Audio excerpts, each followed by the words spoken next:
Selamat pagi sahabat Rumah Sakit Dr. Kandang Sapi Solo. Bagaimana kabarnya pagi hari ini? Nana menyapa dalam program Bincang-Bincang sama Doi edisi spesial hari Kamis 8 Desember 2022. Pagi ini kita akan berbincang dengan tema penanganan vertigo. Nah, bersama narasumber yang sudah hadir di sebelah saya, Dr. Rahadian Songo Sancoyo, spesialis saraf, magister kesehatan. Selamat pagi, dokter. Selamat pagi, Mbak Ana. Bagaimana kabarnya, dokter? Alhamdulillah sehat-sehat. Sehat semuanya, dokter. Semoga sehat terus. Sehat terus ya, dokter ya. Semoga sahabat dokter di rumah juga semuanya sehat ya, dokter ya, untuk mengikuti tayangan pada pagi hari ini. Nah, bagi sahabat dokter Un yang mau ada pertanyaan untuk ditanyakan kepada dokter Hadian, nanti bisa langsung disampaikan di kolom komentar ya, dokter. Kita akan berbincang dan menjawab ya, dokter ya, pagi hari ini. Nanti langsung disampaikan kolom komentar karena ada hadiah, dokter. Oh, apa itu hadiah? Iya, ada hadiah untuk sahabat dokter Un yang nanti memberikan pertanyaan, nanti akan diberikan hadiah giveaway untuk yang beruntung 2 aja. Oh, saya boleh ikut nggak? Boleh, boleh. Nggak boleh ikut ya? Boleh ikut. Oke. Mungkin langsung saja ya, dokter ya. Iya, Kita boleh. Memulai untuk vertigo itu apa sih, dokter? Sama penyebabnya itu apa sih, dokter? Iya. Nah, ini begini. Vertigo sendiri kan sebenarnya kan sering terjadi ya di kehidupan kita, di orang-orang atau dekat kita. Nah, seperti yang kita ketahui, vertigo itu ada 2 sebenarnya. Ada 2. Ada bagian besar itu vertigo. Kalau orang medis itu ngomong vertigo sentral dan perifer. Okay. Maksudnya vertigo sentral itu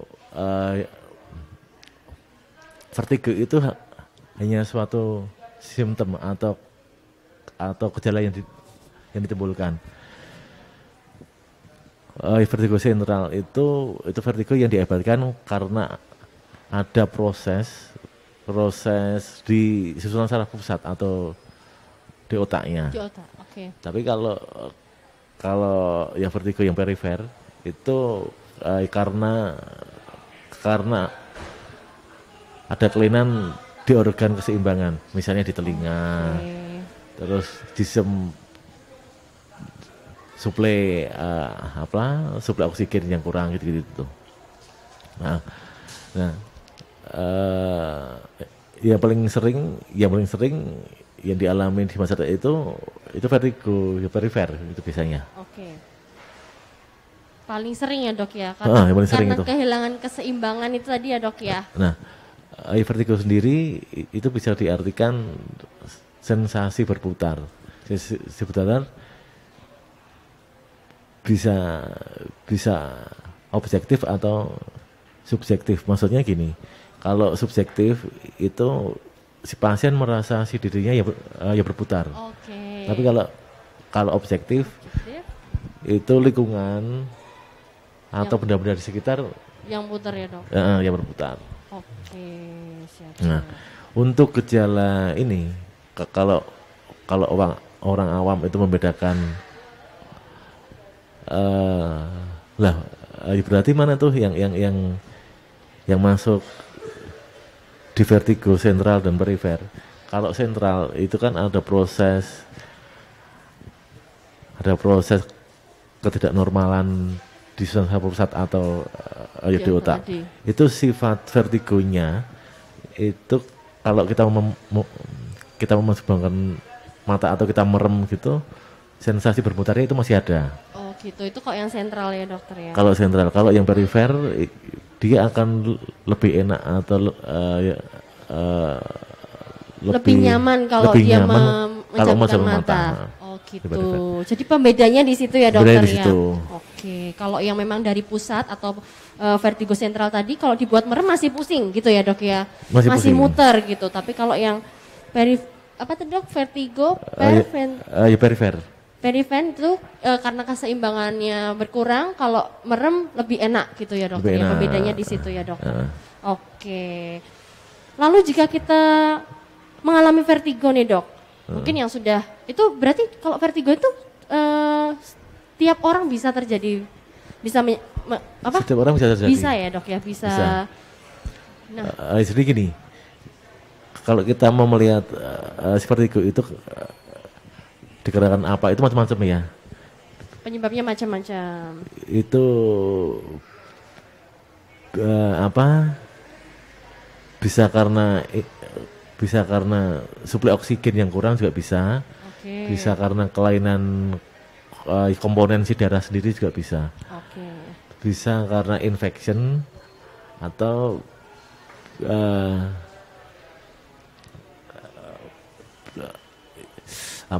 semburan oksigen yang ke otak itu menurun. Jadi macam-macam. Dan itu harus dilihat dulu ya dok ya. Itu soalnya gini, itu vertigo itu kan simptom ya atau gejala yang ditimbulkan ya. Kalau yang menyebabkan itu karena apa itu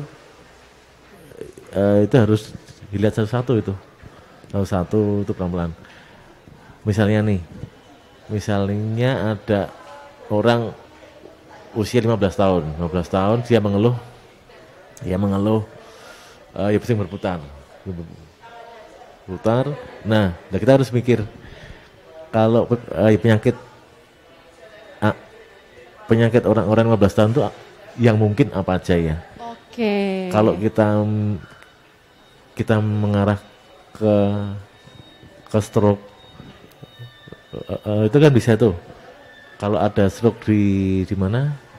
Di otak kecil itu kan sensasinya juga seperti vertigo gitu. Nah, tapi kan kemungkinannya dia kecil. Nah, makanya dengan usia 15 tahun datang ke klinik mengeluh vertigo, sensasi berputar itu kita mikirnya itu ada infeksi yang lain enggak? Misalnya infeksi gigi, infeksi tipoid dan sebagainya. Jadi berpengaruh ya dokter ya. Itu bisa naik ke susunan saraf pusat. Atau menginfeksi di organ-organ keseimbangan yang lain. Misalnya di vestibular, di telinga atau di lapisan otak kecil itu kan itu sangat-sangat bisa itu. Nah, makanya kalau kita ngomong penyebab vertigo itu sangat kompleks ya. Sangat kompleks dan harus dicek ya dokter ya. Nah, ini kan berarti tidak bisa diduga ya dokter ya kapan kita tiba-tiba vertigo ini kumat. Lalu kalau tiba-tiba kita terserang vertigo nih dok, mungkin di rumah sedang sendiri, tidak ada orang yang membantu, itu langkah dini yang harus dilakukan oleh kita sendiri itu apa sih dok? Nah, hal untuk penanganan pertama itu yang paling mudah itu harus menenangkan diri dulu, nggak boleh panik. Tidak boleh panik. Nomor satu. Nah, terus memposisikan terbaring.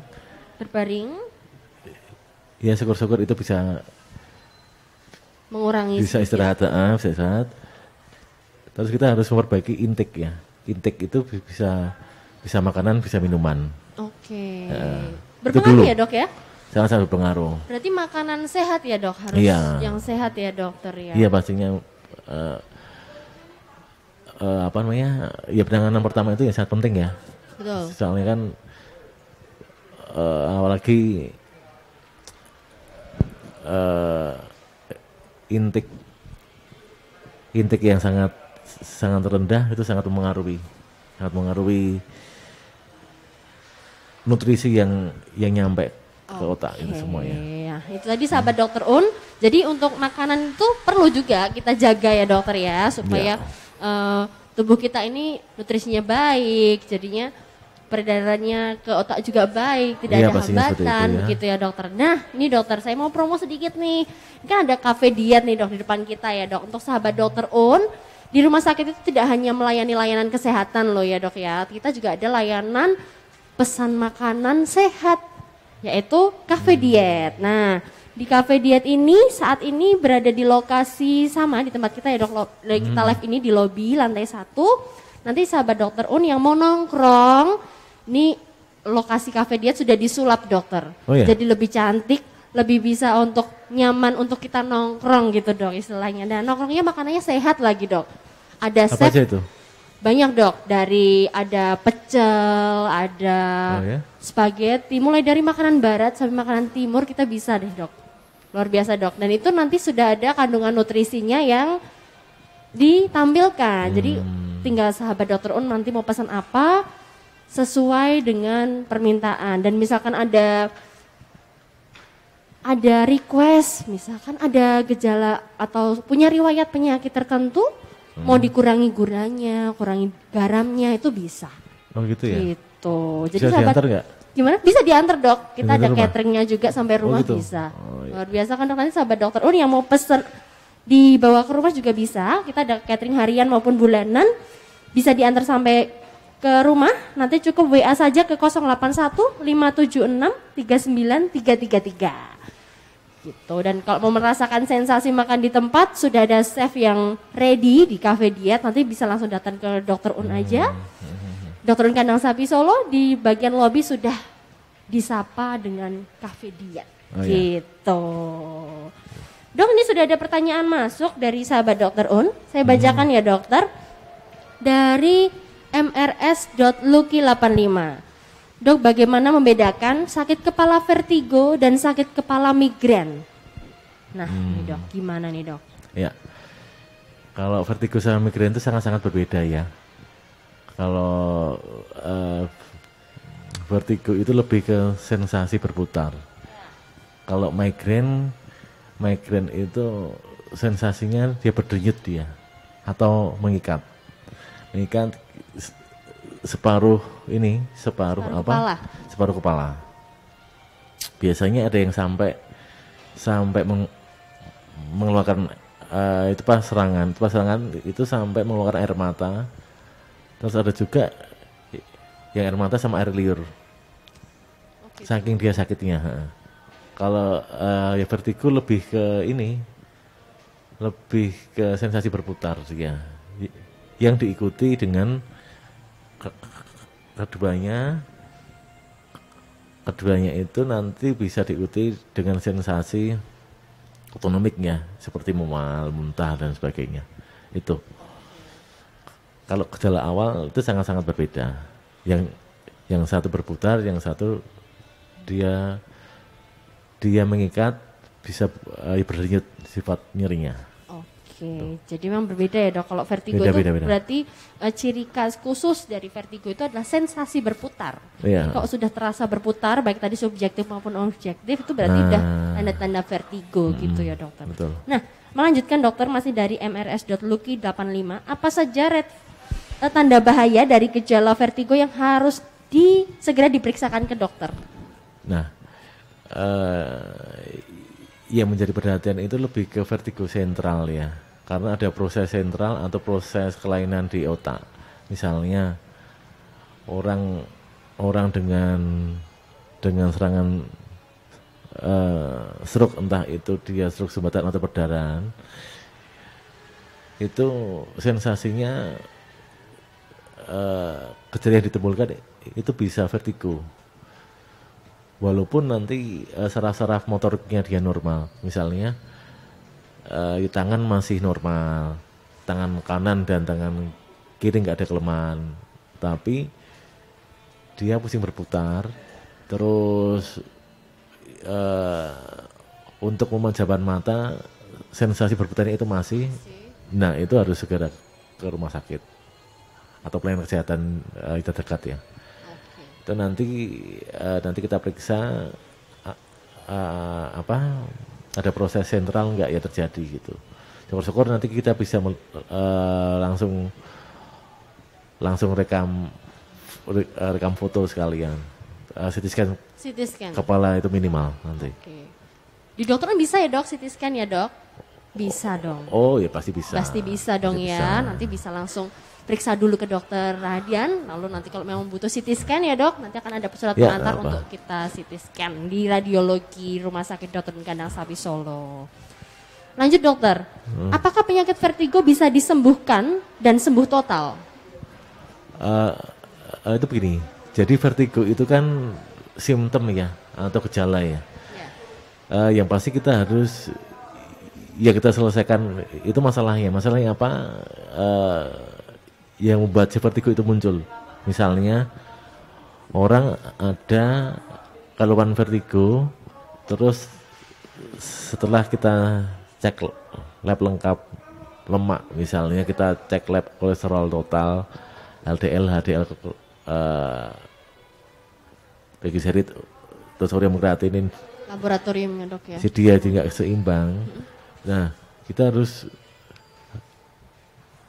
tugas kita menyeimbangkan nilai itu. Nah itu nanti otomatis si vertigo itu akan hilang sendiri. Oke, jadi bisa ya dok ya. Ya, terus ada lagi yang vertigo itu muncul karena proses infection. Iya. Infection di gigi misalnya. Iya, ya kita harus menyelesaikan infeksi di giginya. Nanti si vertigo itu dia akan hilang sendiri. Oke, Gitu. Nah, siap-siap. yang kita manajemen itu si penyebabnya, si kausanya itu seperti apa? Oke. Itu sih. Nah, melanjutkan masih dari mrs.lucky85 nih. Terima kasih nih, pertanyaannya banyak dan luar biasa. Apa dampak resiko jangka pendek dan jangka panjang jika gejala vertigo tidak ditangani dengan tepat, dok? Ya kita melihat dulu vertigo itu vertigo apa dulu? Ya, harus diketahui dulu ya, dok ya. Kalau vertigo sentral ya otomatis ya lebih urgensinya lebih dapat ya. Karena ada proses di susunan saraf pusat. Itu sangat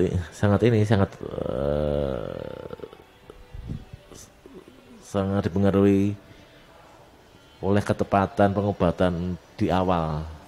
Misalnya kalau si vertigo itu karena stroke ya yang kita manajemen stroke-nya itu dulu. Tapi kalau sifat vertigonya dia perifer itu memang iya mengganggu aktivitas kita sehari-hari aja kalau itu ya. Itu walaupun kalau kita tidak bisa menyelesaikan masalah si perifer itu dia akan recurrent atau hilang timbul. Nanti setelah sembuh terus kita tidak menjaga nutrisi atau intake yang masuk, dia akan timbul lagi. Terus kita kecapean, adrenalin yang keluar dia banyak, dia akan muncul lagi gitu. Jadi memang itu berbeda. Kalau misalnya itu vertigonya dia sentral, itu urgensinya lebih besar. Tapi kalau perifer ya sebaiknya segera dicari yang membuat vertigo itu apa dulu. Penyebabnya dulu ya dok ya intinya ya. Lalu dari Mami_Brilliant, dok riwayat penyakit apa saja yang rentan beresiko mengalami vertigo? Nah,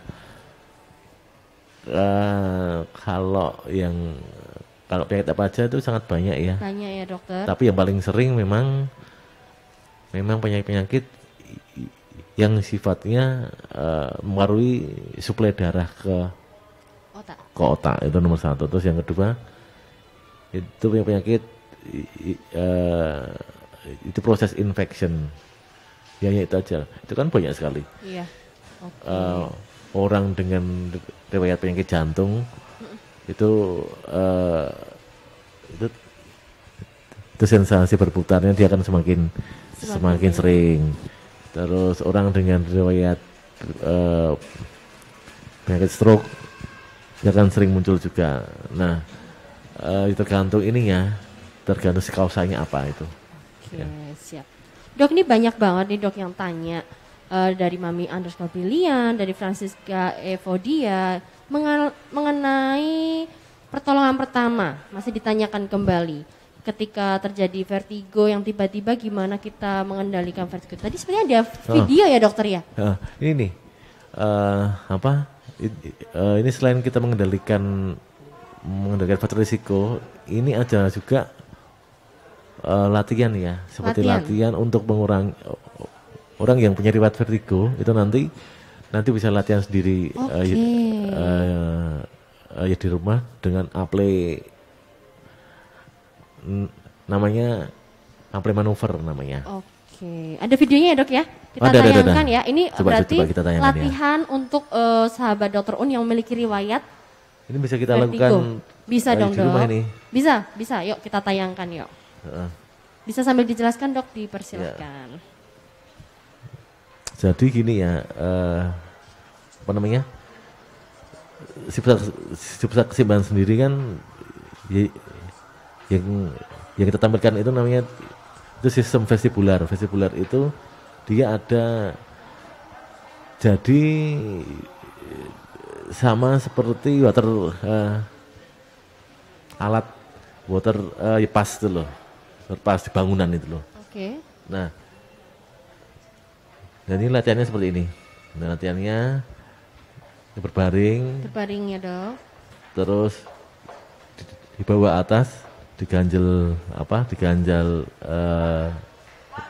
bantal boleh atau bantal boleh, guling handuk boleh. juga boleh ya dok ya. Jangan lemari es pokoknya. Jangan lemari es. Terlalu gede kalau lemari es. Terlalu keras juga. Terlalu keras ya. Nanti terus miringnya 30 derajat. Oke. Terus miringnya 30 derajat ya dokter ya. Oke. Terus nanti lanjutkan dengan miring ke sebelahnya. Terus di posisi wajah si dia 30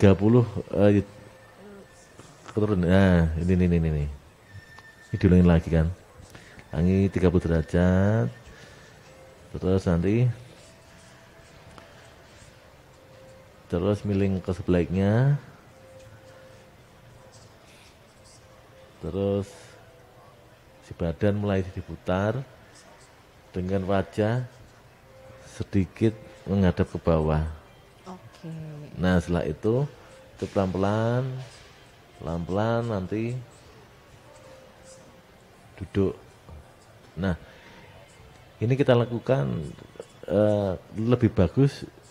Ini matanya terpejam dulu ya. Terpejam dulu. Soalnya ini akan sangat memicu vertigo. Makin pusing dulu pusing, ya. Awal-awal ya dok ya. Awal-awal nanti si dia akan terbiasa. Oke, jadi memang butuh proses ya dok di awal. Orang-orang normal gini latihan gini boleh juga? Lebih bagus nanti. Oh gitu, boleh juga ya. Untuk ini ya, untuk meriset si liquidnya tadi itu loh. Oke, jadi tidak hanya untuk yang punya riwayat vertigo, teman-teman dokter Un yang mungkin tidak ada riwayat vertigo pun bisa ya dok ya melakukan latihan ini di rumah ya. Oke, luar biasa. Jadi memang ini tapi khusus catatan untuk sahabat dokter Un yang memiliki riwayat vertigo mungkin diawali dengan memejamkan mata dulu gitu ya dok ya saat memulai latihan. Oh iya. Supaya mengurangi sensasi tadi ya berputarnya tadi ya dokter. Berputarnya itu minimal nanti ya. Oke, nanti lama-lama setelah itu berapa kali sehari dokter atau berapa minggu? Sehari 3 kali cukup itu. Oke, biasanya baiknya apa nih dok? Sebelum baiknya itu bangun tidur. bangun tidur. Bangun tidur terus kalau bisa siang sama malam sebelum tidur. Sebelum tidur. Ya. Oke. Itu aja nanti latihan gitu. Siap. Jadi 3 kali sehari, mirip-mirip lah ya dok sama minum obat ya dok ya latihan ini. Jadi pagi hari, siang sama malam. Misalkan kalau bekerja dok, kalau 2 hari aja boleh nggak dinego? Boleh nggak apa-apa. Boleh ya, asalkan rutin ya dokter ya. Nanti yang satu utang berarti. Dibayar pas weekend. Iya betul, nanti berarti kalau harusnya seminggu 3 kali nanti jadi 4 kali karena yang siang nggak dipakai gitu ya dok ya karena malah aktivitas gitu ya dok.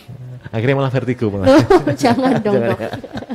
Jangan dong ya. Oke, itu tadi ada video dari dokter Hadian untuk supaya bisa dicoba sahabat dokter Un di rumah ya, bisa dipraktekkan. Oke dok, untuk pertanyaan-pertanyaan apakah ada lagi sahabat dokter Un masih bisa ditunggu nih? Oke, mungkin pertanyaan dari saya, mungkin tadi sudah berarti bisa ya dok, mungkin nggak orang yang tidak memiliki riwayat vertigo akan mengalami vertigo? Bisa ya dok ya berarti ya? Oh iya pasti karena bisa. Kan iya. Vertigo ada 2 penyebab ya dok ya? Tergantung kausanya apa dulu. Itu penyebab awalnya apa dulu. Oke. Oke. Gitu, ya. Oke, sahabat Dronska, ini apakah ada pertanyaan lagi, sahabat Dokter Un? Oh nih, ada satu lagi dok, mungkin pertanyaan terakhir dari Mami_Brilian. Dok, olahraga apa saja yang aman dilakukan bagi penderita vertigo? Olahraganya apa sih dok? Yang paling aman ya? Ya, paling aman. Ini aja, yang yang nggak boleh aja nanti, yang nggak boleh itu olahraga yang kardionya itu terlalu tinggi ya, misalnya sepeda tapi yang jarak jauh, yang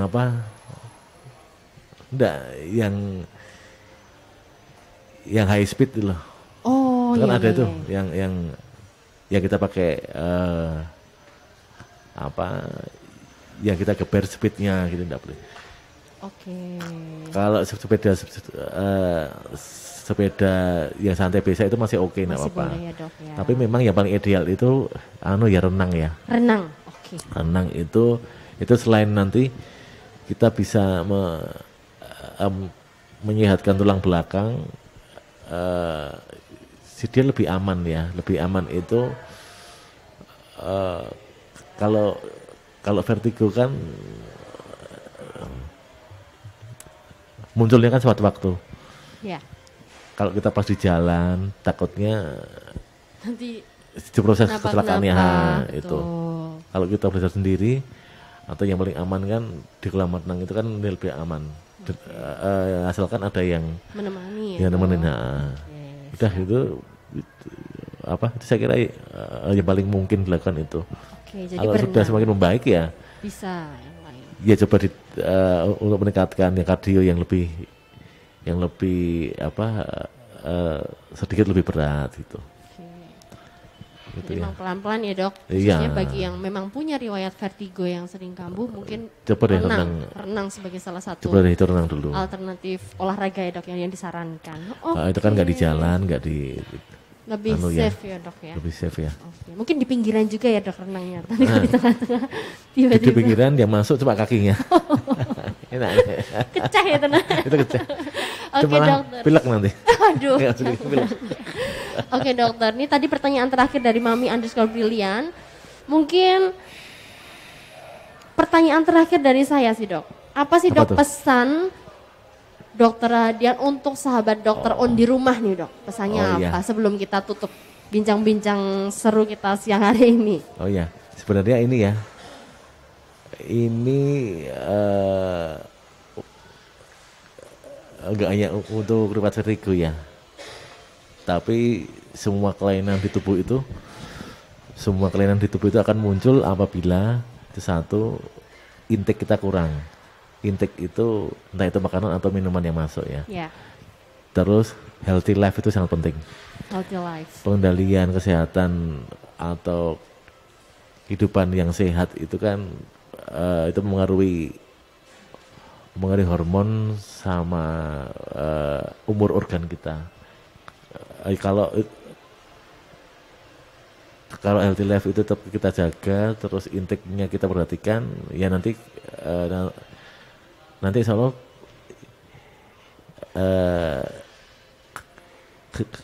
lebih baik ya. Si organ itu akan bekerja secara normal, sehingga nggak ada keluhan. Nanti ya itu aja yang penting ya. Yang penting itu. Oke, siap. Terima kasih Dokter Hadian untuk sarannya untuk kita semua. Sama-sama.